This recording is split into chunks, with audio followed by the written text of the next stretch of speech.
Bratislave ide všetko prudko hore, rovnako ako tento strmý kopec.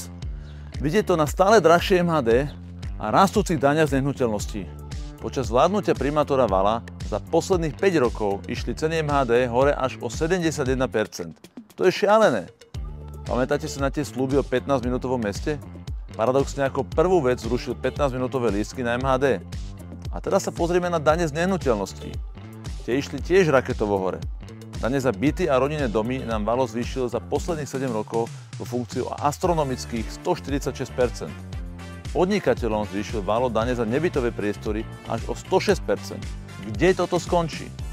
Pán primátor, nemáte žiadne výsledky pre Bratislavu, len narastajúci dlh.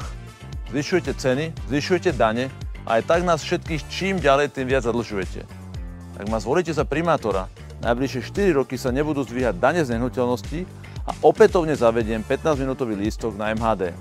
Bratislava začne hospodáriť rozumne. Je najvyšší čas venovať sa rozpočtu a nie osobnej PR kampani za peniaze Bratislavčanov.